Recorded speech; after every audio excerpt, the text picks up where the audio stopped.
Saudara Roy Suryo, Rismon Sianipar, dan sejumlah tokoh tim pembela aktivis dan ulama memenuhi undangan klarifikasi di Polda Metro Jaya terkait tudingan ijazah Joko Widodo palsu.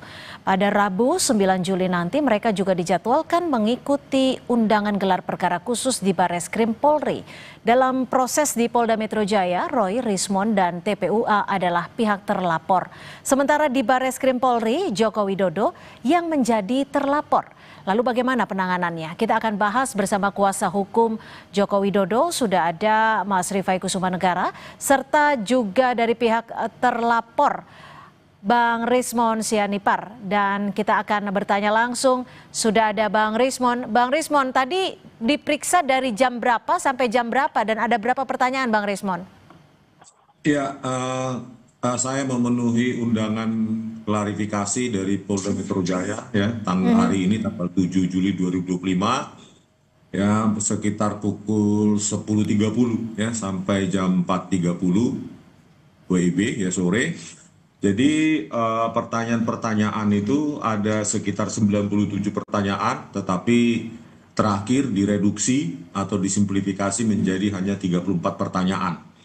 Nah, tetapi sebelum pertanyaan itu saya jawab, ya, saya ada sedikit perdebatan ya antara saya dengan penyidik untuk memastikan bahwa terkait dengan pasal pelaporan ya yang dilaporkan kepada kami dan dituduhkan kepada kami, yaitu pasal 160 KUHP, yaitu di mana dalam judicial review ya Mahkamah Konstitusi telah menyatakan bahwa pasal 160 itu adalah delik material, bukan delik formil. Ya.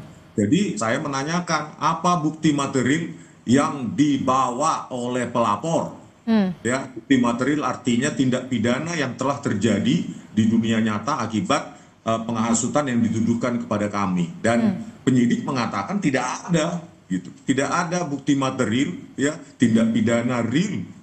Misalnya keonaran, kegaduhan, atau apapun itu akibat penghasutan yang dituduhkan kepada kami. Terus ya saya menyatakan bahwa pasal 160 KUHP itu kenapa dipakai kepada kami? Ini semacam laporan-laporan pepesan kosong ya. Bagaimana ya pelapor itu dengan gampang melaporkan seseorang hanya melampirkan video-video di artinya akibat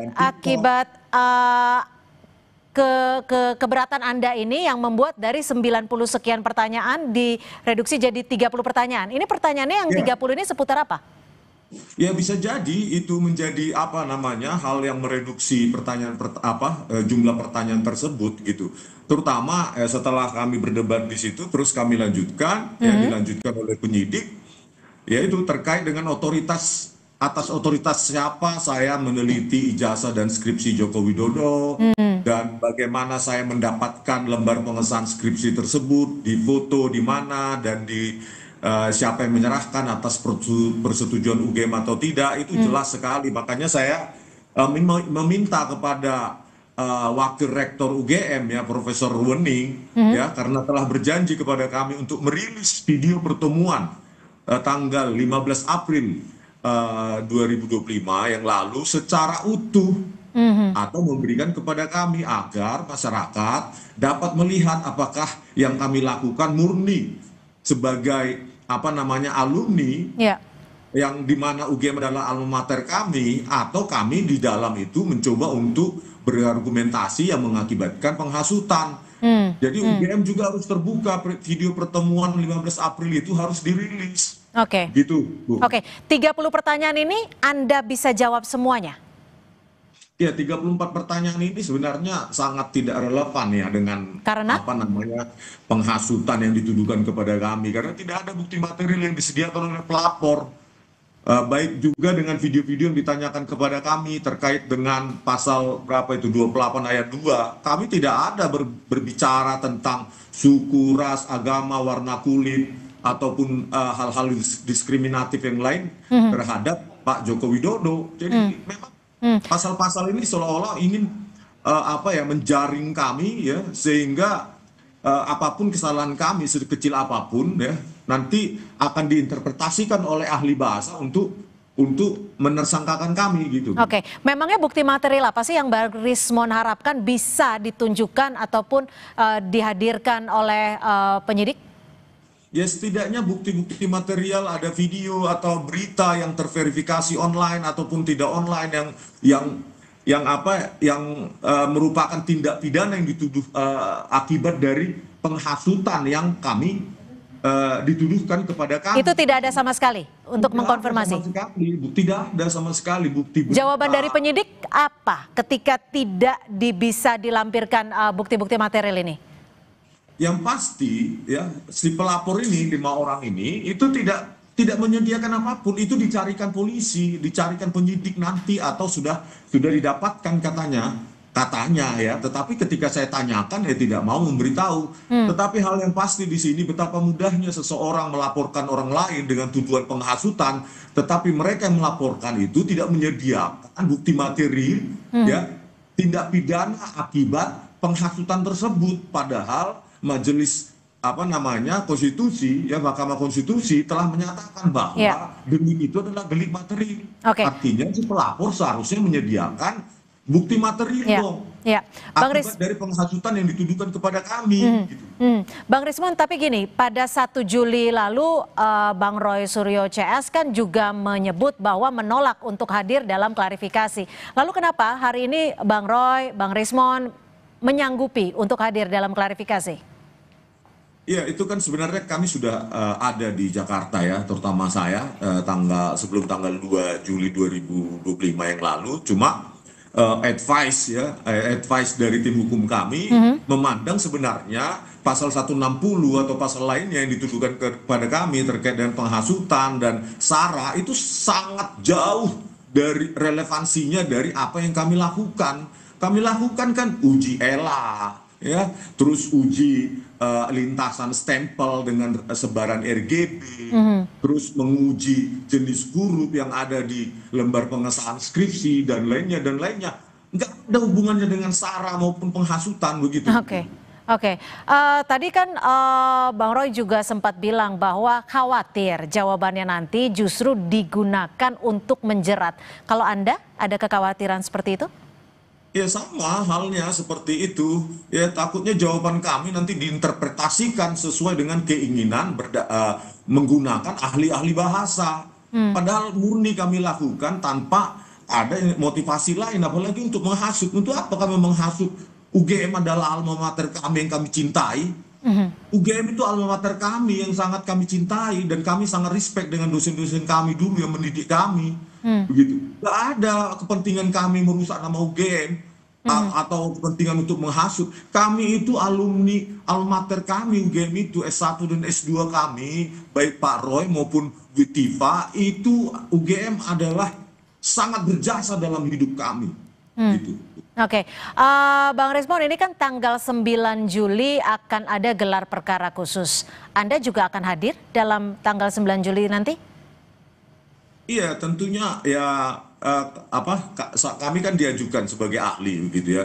Sebaiknya pihak ahli independen juga diberikan ruang bagi di Bareskrim nanti, bukan hanya dari ahli dari pihak Pak Jokowi maupun pihak Bareskrim, dan harus terbuka begitu. Jadi masing-masing kan harusnya disediakan memberikan argumentasi ilmiah, biarkan Bareskrim nanti menyimpulkan, dan kalau bisa dilakukan secara terbuka dan dihadirkan semua bukti-bukti itu, put all the evidence, semua evidence itu letakkan di atas meja dan kita teliti secara sama gitu. Dan kalau bisa ya ada peneliti-peneliti independen juga untuk sehingga Bareskrim bisa mendapatkan kesimpulan yang konklusif dan konvergen mengenai keautentikan atau kepalsuan dari ijazah maupun skripsi Pak Joko Widodo. Oke, saya ke Mas Rifai. Tadi sudah ada yang diperiksa, termasuk salah satunya Bang Rismon dan juga Roy Suryo. Ini juga disebutkan, Roy menjelaskan bahwa pelapor selain klien Anda nggak ada legal standing. Bagaimana Anda menjelaskan hal ini atau menanggapinya? Oke. Pada intinya saya memahami argumentasi yang disampaikan Pak Rismon dan kawan-kawan. Tapi di sisi lain, sebenarnya kalau mau bicara tidak ada legal standing, itu juga terjadi di dalam perkara kami. Sebenarnya pertanyaannya adalah apakah TPUA memiliki legal standing untuk mempersoalkan kepalsuan ijazah Pak Jokowi? Itu pun juga kalau dicermati, didalami, terlihat tidak ada legal standing. Apalagi pasal 263 itu ada satu unsur harus terjadinya kerugian.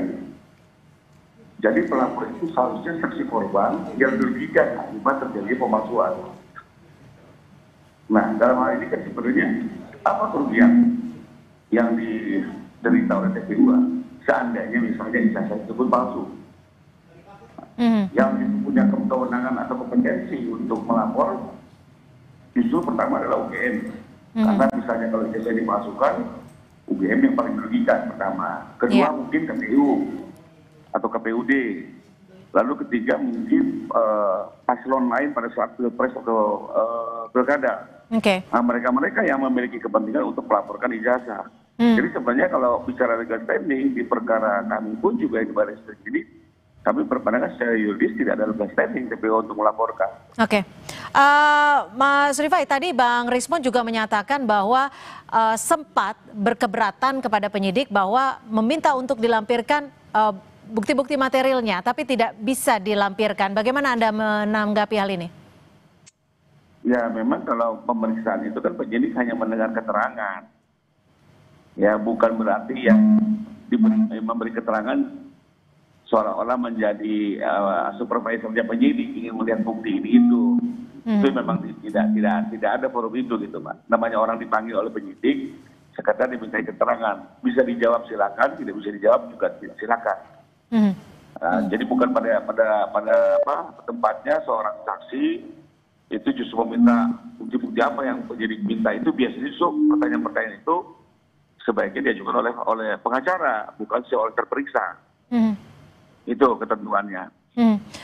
Mas Rifai, nanti tanggal 9 Juli 2025 ini kan akan dilakukan juga gelar perkara khusus. Bagaimana Anda bisa melihat jikalau nanti Mas Roy Suryo akan dihadirkan sebagai ahli telematika? Ya, kalau kami seperti yang sudah kita sampaikan sebelumnya, kami menolak jika Pak Roy diajukan sebagai ahli karena dari pandangan kami, pertama ini melanggar ketentuan hukum acara, pidana maupun Perkapolri. Kenapa? Pertama, yang namanya saksi itu hanya bisa diajukan oleh penyidik atau tersangka dan penasihat hukumnya. Tidak ada namanya saksi ahli itu diajukan oleh pelapor. Itu KUHAP yang bicara seperti itu. Jadi menjadi aneh kalau ada pelapor ujuk-ujuk membawa ahli untuk didengar keterangannya gitu. Itu yang pertama. Kedua, kami menilai Pak Roy tidak memiliki kompetensi maupun kapasitas untuk menguji objek yang bersifat analog. Nah, ketiga, kami melihat beliau sudah tendensius dan memiliki kepentingan subjektif, ya. Karena kita tahu selama ini statement-statementnya sendiri sudah menyerang Pak Jokowi, ya, sudah mendiskreditkan Pak Jokowi. Sementara menurut hukum acara pidana, seorang ahli itu harus independen, harus objektif. Ya, tidak bisa memberikan keterangan-keterangan di luar penelitiannya. Jadi Anda contoh mudahnya gini aja, Mbak. Kalau ada seorang dokter melakukan otopsi, ya, kami tangkap. Artinya dari pihak Pak Jokowi sendiri keberatan jika Roy Suryo akan dihadirkan sebagai salah satu ahli dalam gelar perkara khusus 9 Juli nanti. Terima kasih. Dan keberatan kami berdasarkan hukum. Baik, kami tangkap. Terima kasih Mas Rifai Kusumanegara, kuasa hukum dari Joko Widodo, dan juga Bang Rismon Sianipar. Terima kasih sudah bergabung bersama kami di Sapa Indonesia Malam. Selamat malam.